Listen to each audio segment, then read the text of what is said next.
Explain your meaning, slave, and in plainer words, my translator unit has clearly fouled on your primitive tongue as it continues to incessantly repeat some nonsense phrase about a fair fight, whatever that might be intended to mean. From Archon Morigis to a defiant captive. The raiding parties of the Drukhari are able to suppress their treacherous natures only in pursuit of power, spoils, and slaves.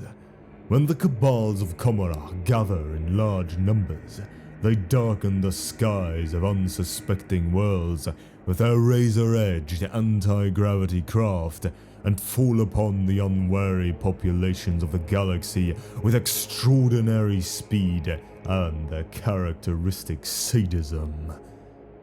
Every Drukhari is fundamentally defined by his or her innate selfishness.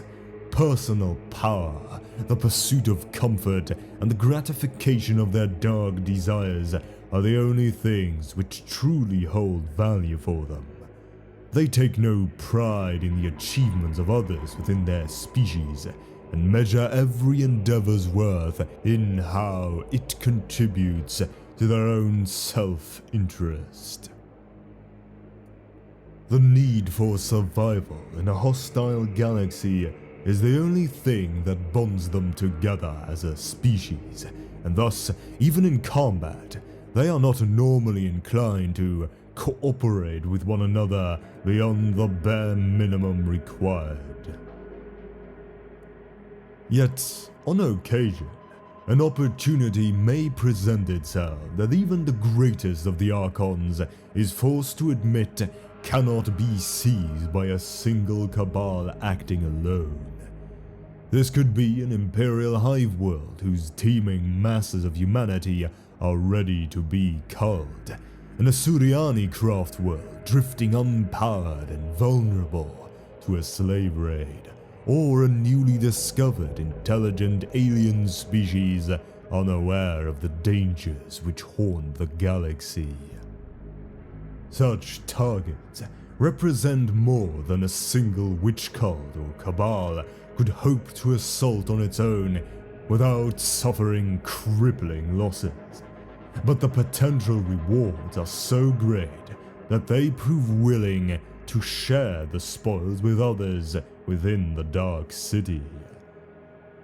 Drukhari society is splintered and lacking in any true unity. The raiders of the Dark City owe their first allegiance to themselves, and then to the cabal or witch cult to which they belong. Each of these factions constantly compete with one another in the pursuit of their divergent goals and will happily betray or murder any of its allies of convenience once they have outlived their usefulness. Amongst the Drukhari, only the most devious and ruthless survive for long, and any alliance or coalition that forms does so only either out of greed or fear of its individual participants' rivals.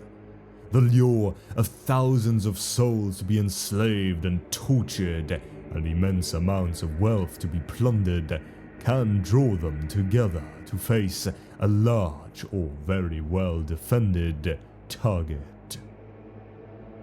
Power is the only truly palpable currency within Commorragh, and a successful attack on a target of unusual magnitude can secure extraordinary wealth and authority for those who were daring enough to carry it off.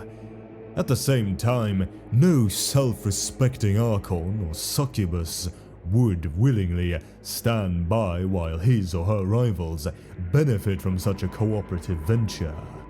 As such, when large-scale assaults are in the offing, they can grow to unusually large proportions as jealous Drukhari nobles pledge their support for the raid, whilst all the time plotting ways to double-cross their newfound allies and seize all the plunder and prestige for themselves. While it is greed that forges these massive Drukhari assaults, It is fear that keeps them cooperative. The Drukhari are defined by their fear of many things, including death, loss of status, and the plots of their rivals. An unusually large war fleet allows the Drukhari to hunt much larger and more powerful victims.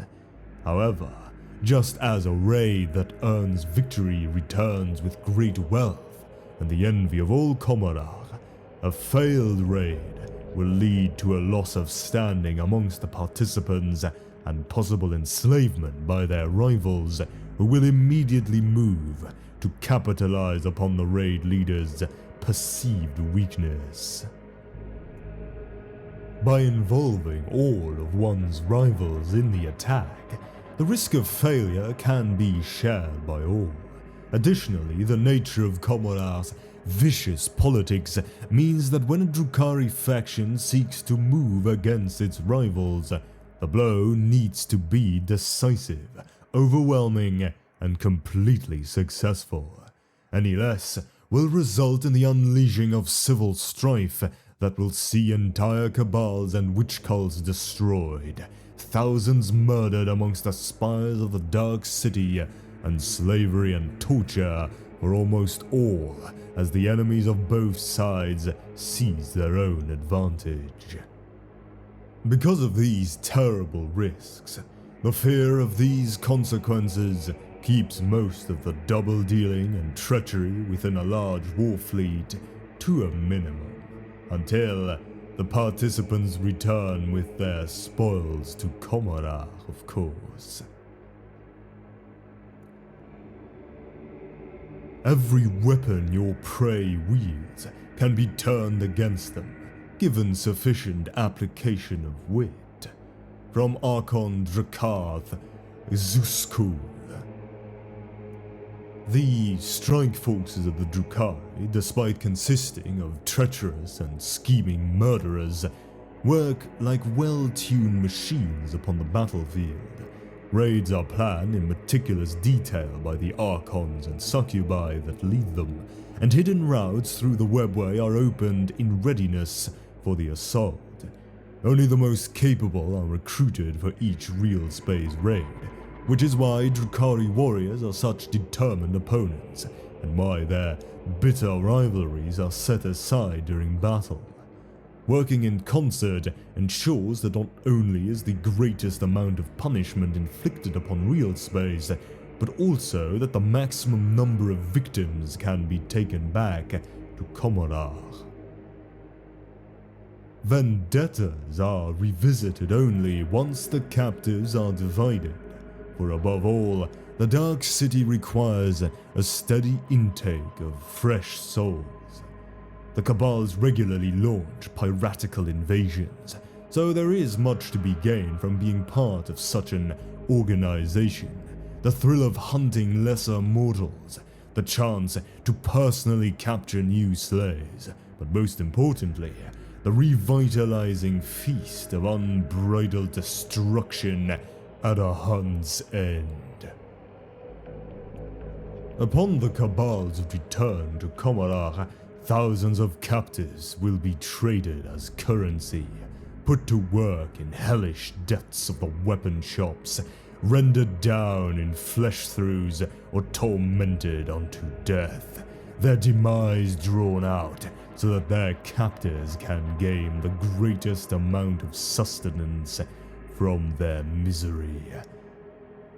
Though many raiding forces coalesce around the warriors of a particular cabal, the Drukhari armies that fall upon real space are far from uniformly Cabalite in their composition.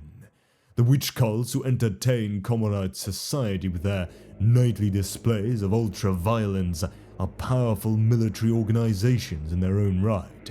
Many Archons will insist upon recruiting bands of witches from the cult they patronize, or such warrior acrobats make deadly shock troops.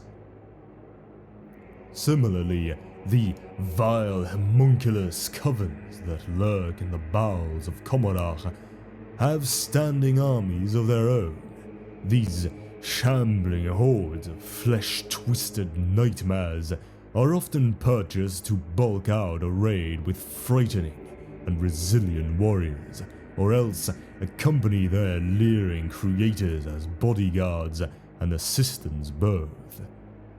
Typical raiding parties will have their ranks swelled further by hirelings or opportunists from the many mercenary subcultures that exist within Comorar, whooping gangs of hellions and hurtling reaver jetbikes perform high-speed flyby strikes. Jagged supersonic aircraft and flocks of murderous scourges supply the Kabbalites with air cover, while hovering Ravager gunships pick off armored targets with contemptuous ease. Incubi, mandrakes, grotesques, and other freakish specialists lend a raiding party strength and versatility, and it is common for a powerful Archon to surround himself with as many such varied warriors as they can. The process of recruiting such multifaceted raiding parties is known in the Dark City as Kulthrael Aht Inris Klav, or tailoring the toxin to the blade, and is intended to ensure a raiding party can swiftly and decisively overcome any opposition, no matter its nature or strengths. Sometimes a powerful witch cult will organize its own raid, marshalling whole fleets of raiders and venoms to bear its bands of gladiatrixes into battle. Such raids will often be executed with a specific acquisition in mind, be it deadly new beasts for the arenas or esoteric living ingredients to render down into the potent cocktails of combat drugs that witch cults favor. A raiding force of witches prefers close assault over all other forms of warfare, and will often be supported by beastmasters, reavers, and other such warriors of the arenas. Some of them, most notably the Pain Eternal, are as active in raiding real space as the most warlike of the cabals, channeling their fearsome resources into proving their skills in battle against the varied foes of the galaxy at large. Similarly, the covens of the homunculi will sometimes launch raids of their own volition, though usually content to squat like bloated spiders amid their webs of shadow and pain. They need a steady flow of victims as much as any other part of Comorite society. Many of the more discerning homunculi prefer to orchestrate raids of their own, picking out those they wish captured with a discerning eye, or savoring the act of indulging their own peculiar tastes with the relish of a connoisseur. A homunculi coven at war is a terrifying sight, a rampaging tide of warped bone and bulging, veined muscle that glitters with a myriad of blades and needles. Grotesques thunder into the enemy ranks alongside buzzing, clicking engines of pain, while the gruesome weapons of the homunculi torment, rupture, and liquefy the foe in spectacular fashion. Drukhari raiding forces never attack the foe directly, but use their speed, mobility, and the advantage of surprise to attack swiftly and then withdraw, with the intent of slowly bleeding the foe dry. As a result of this tactical doctrine, their forces never gather in a single place that would leave them open to an enemy counterattack. This also allows them to attack the foe where he is weakest. During large battles, they favor a style of combat that might be considered a wave attack. The Drukhari in large war fleets assaulting well-defended targets organize themselves into successive waves made up of units with differing tactical capabilities and destroy the enemy in a series of separate but linked sequential assaults. Each wave will target a specific type of enemy unit or will pursue a specific tactical objective, which weakens the foe's defenses just in time to face the next Drukhari assault wave. After several such assaults, the enemy force's defenses are stripped away until only the weakest units are left to be ripped apart in the final assault. As a result, the Drukhari refer to this combat doctrine as the flaying. By attacking the most dangerous enemy units with the lightning-fast assault that only they are capable of, the Drukhari are able to create the opportunity for their other units to move into position and attack the survivors. The faster vanguard waves buy the time needed for the slower units of a Drukhari raiding force to outflank the enemy and deliver the coup de grace. Here is an example of how this could play out. Starting off with the first wave, what they call the Splinter Raid. Striking without warning, a Splinter Raid comprised of a single Archon and his bodyguard of Kabbalite Trueborns on a radar, 2 Reaver jetbike squads and 3 other squads of raiders attack the foe from out of the sky after emerging from a webway portal, destroying and pinning those enemy troops that present the gravest threat. Then, the second wave, the Strike from the Shadows. In the second wave, 2 squads of Scourges drop out of the sky and use their dark lances to target the vulnerable rear armor of enemy armored vehicles, while 2 squads of Mandrakes appear from the shadows themselves to assault enemy infantry unexpectedly who are taking cover from the Scourges. Then, the third wave, the mounted Cabals and Cults. A much larger wave of swift-moving Dark Eldar troops comprising an Archon and his bodyguard of Kabbalite Trueborns on a radar, 2 squads of raiders, a squad of Hellions, a Ravager, and an entire witch cult transported by a radar swoop in to engage the survivors of the earlier wave's attacks, and in particular, this wave targets enemy command units. And then, the final wave, the fourth one, the Cabals and Cults on foot. By the time the fourth wave of the flaying breaks upon the foe, the slowest elements of the Dark Eldar war fleet have had time to join the attack, and this wave includes 2 squads of Kabbalite warriors, 2 squads of witches, and a pack of warp beasts led by a Beastmaster. This wave moves in for the kill on the ground and catches the enemy defenders between their own advance and the Dark Eldar elements already engaged from the sky, crushing the enemy in a classic hammer and anvil movement. Once the defenders are defeated, the torture and culling of the population into hideous enslavement will begin.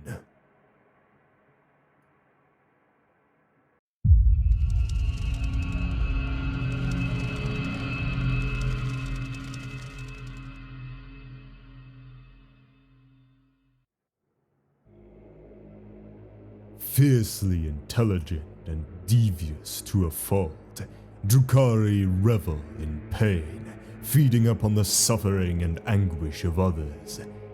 In them, the boundless and brilliant potential of their kind is given terrible purpose, and because their lives span Tehran millennia, they have all the time they need to perfect their Stygian arts. These black-hearted pirates are the dark mirror of their craft-world kin, for whom they know nothing but contempt. Indeed, the Drukhari see themselves as the true inheritors of the ancient Eldari Empire and look down upon everyone else as cowards or dim-witted prey. Meanwhile, to the Asuryani Eldari of the craft worlds, the Komorites are a reviled reminder of a shameful past they would rather escape. The walkers of what they know as the path of damnation. This state of mutual antipathy is near constant, set aside only occasionally in the fact of a sufficiently deadly mutual foe. The warriors of the Drukhari are tall and lithe, without exception. Their alabaster skin is corpse-like in its pallor, for there is no true sunlight within their shadowy realm. The Drukhari prize martial prowess above all other fields of achievement, excepting perhaps duplicity. Their athletic physiques are lined with whipcord muscle, honed and enhanced until they are superior even to those of their craft-world cousins. They stride through the fires of battle with the surety and poise of demigods, but their magnificence is only skin deep. Viewed with the witch sight of a psyker, they are repugnant monsters. The flesh of their soul selves is gnarled and cadaverous, while their eyes glow with an icy and maleficent hatred for all living things. The Drukhari quickly learn to fight with every weapon at their disposal, and to kill without mercy or hesitation.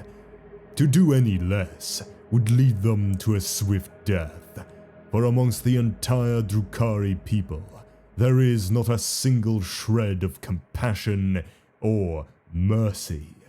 Such traits are worthless upon the night-black streets of Comorar, and are best discarded in favor of a surfeit of cruelty, arrogance, and merciless ambition. Little distinction is drawn between the sexes, for an individual's skill and intellect are far more important than traits such as raw strength or gender. Drukhari's senses are keen to the point of paranoia, their shadowed eyes and tapered ears alert to the slightest disturbance. It is said they can see in complete darkness, that they can taste fear upon the air, and that they can hear the beat of a terrified heart through a solid bulkhead door. All of them exhibit a predatory instinct that is otherworldly in its intensity, and utterly necessary to their continued survival. In the dark city, the incautious soon fall prey to their lethal peers. Countless generations of physical conflict have ensured that the Drukhari are natural, even instinctive warriors. This natural talent magnified by their cruelty. However, the innate psychic abilities of their forebears have atrophied. To channel the energies of chaos within Comorar would be to invite disaster, for such psychic pyrotechnics could draw the gaze of she who thirsts, the nemesis of the entire Eldari race. As such, the use of psychic powers is one of the few things forbidden within the Dark City. This is not to say, of course, that it has never been attempted. Rather, the punishments for those caught dabbling with the powers of the warp are so incredibly gruesome and drawn out that few indeed dare take the risk. Fewer still survive to make a second attempt. In matters of war, the Drukhari are artisans supreme, their technology refined to such a point that it may as well be magical. Their endless imagination and skill has led them down a sinister path. Their favorite tools of war include splinter weapons that can set every nerve aflame with pain, beams of dark light, whips that bleed acidic ichor, and eldritch soul traps. They are so focused on the agony of others that their lightweight bodysuits incorporate bladed plates not only for protection, but also to give them yet another weapon to use upon their prey. Collectively, the warriors of Commodore know all the ways there are to kill the other denizens of the galaxy, and delight in perfecting as many as they can. Though they turned their backs upon the material dimension long ago, when the Drukhari emerge from their twilight realm, they revel in their ability to outclass their enemies.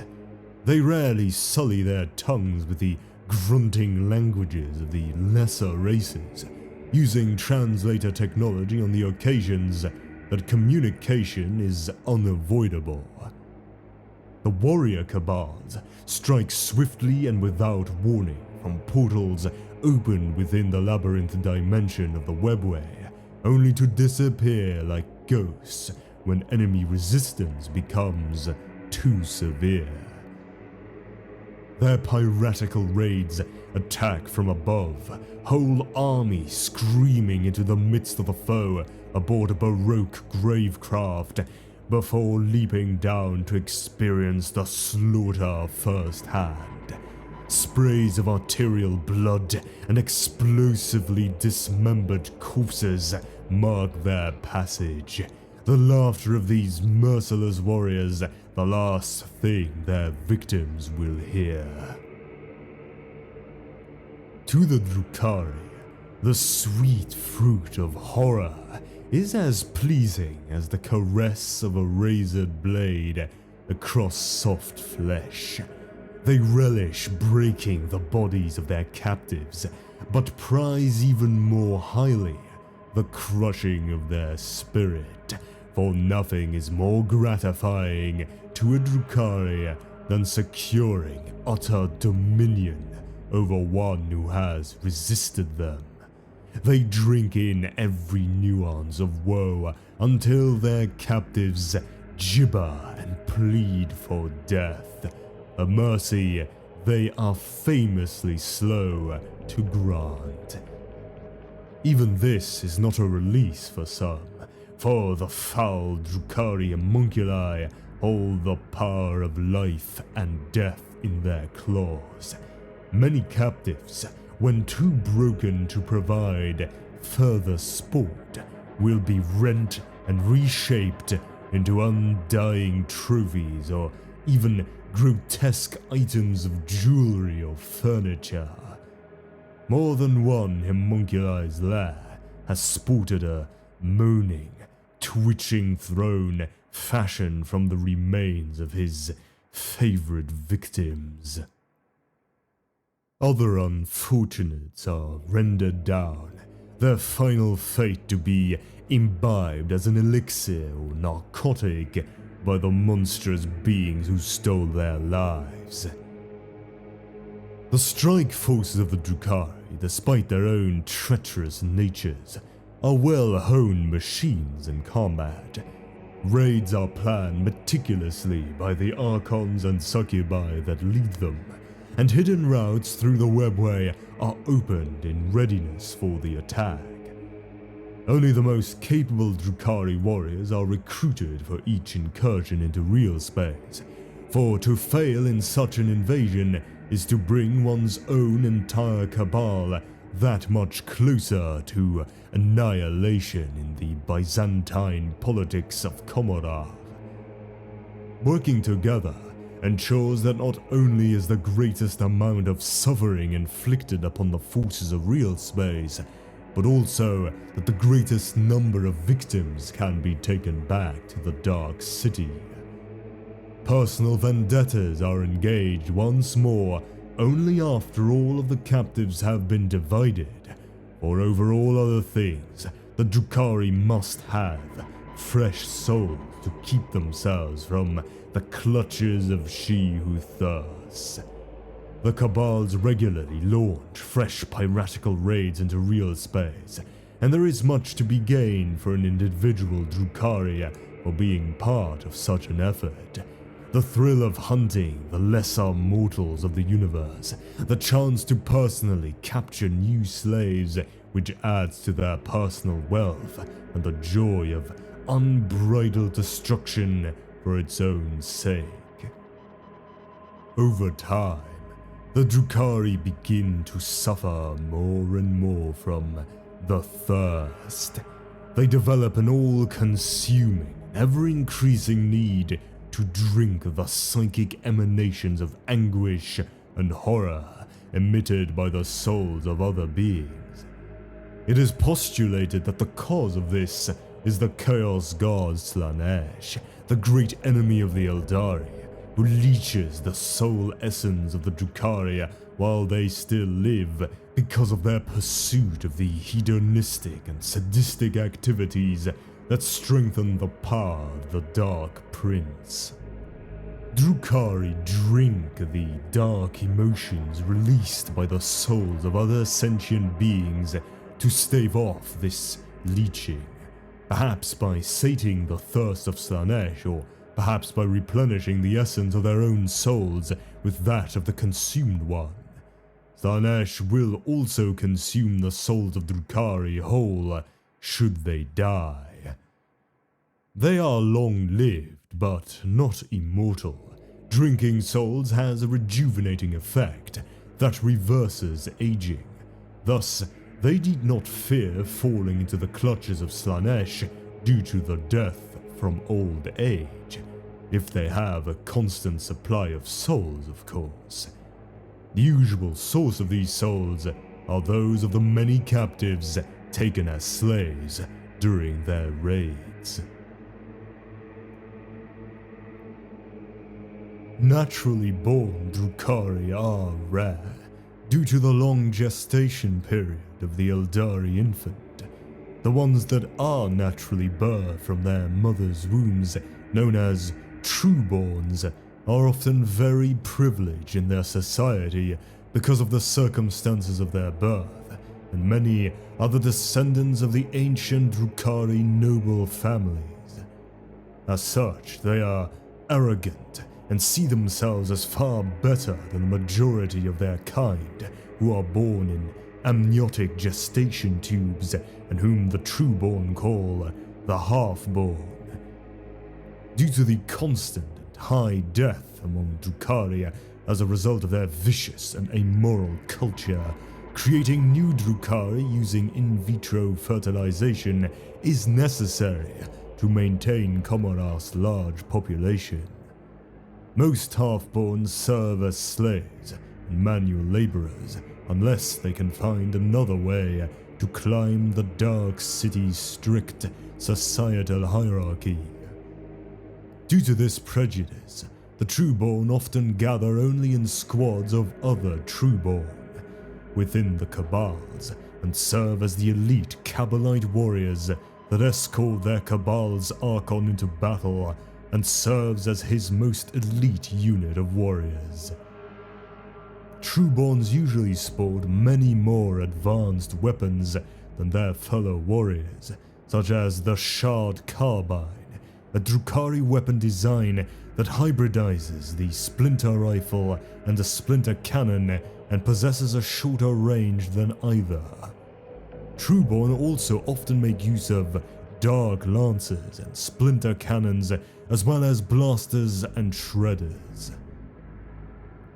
The Trueborn Cabalite warriors are an elite group that excludes any half-born Drukhari birthed in an amniotic tube from their company. Led by an officer called a Draken, these hardened killers carry a wide assortment of expensive and deadly weapons wherever they go, supposedly to better protect the life of their Archon, but in truth only to better inflict more pain and death. Trueborn delight in dramatic displays of firepower, sending powerful fusillades into the enemy's ranks, leaving bodies and the broken carcasses of armored vehicles in their wake.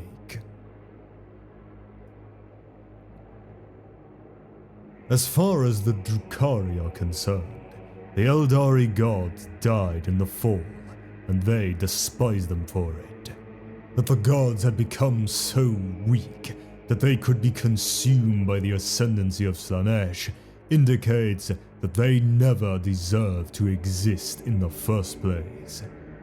The exceptions are Kayla Mencha Kane, the Eldari god of war, still held in high regard in Comarach, and the lesser powers known as the Dark Muses, who are the embodiments of selfish vice and whose clandestine worship by the pleasure cults contributed to the demise of the Eldari gods.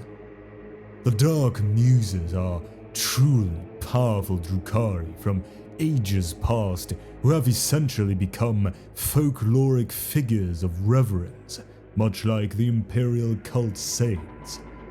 Many epitomize a particular form of vice, whose worship and practice weaken the Eldari gods and so help to bring about the fall.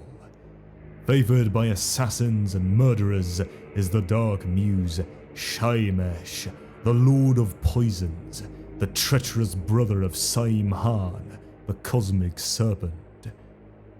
The courtesan elite of the cult of Lahmea pay homage to Lihlitu, the consort of the Void, whereas powerful Archons are more likely to follow the tenets of Vileth, a being synonymous with the immense arrogance so often displayed by their kind.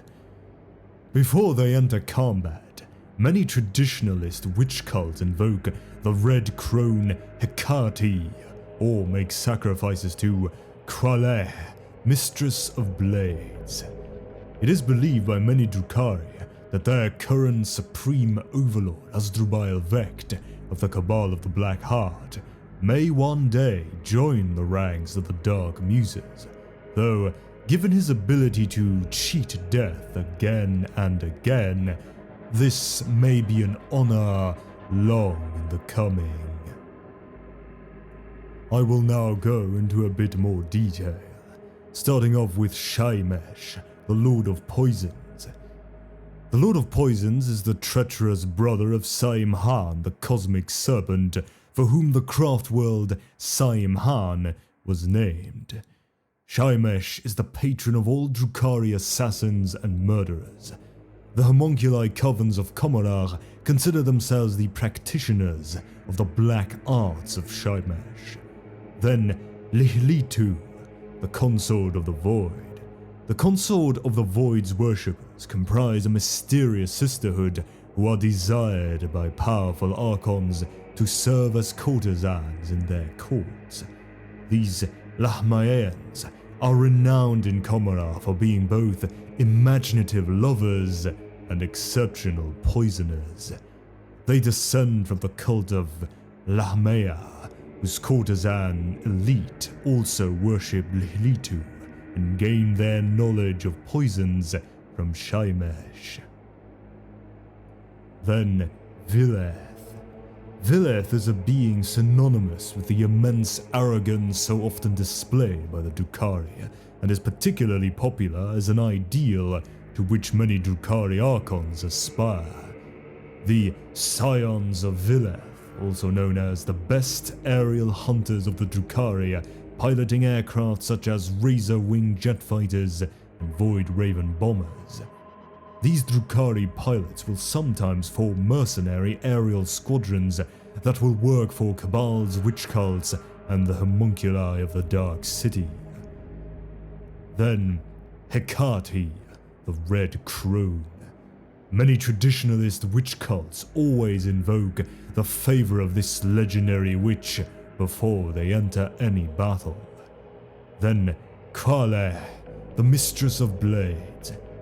Traditionalist witch cults also often seek the ritual favor of the Mistress of Blades, with a sacrifice for good fortune before combat.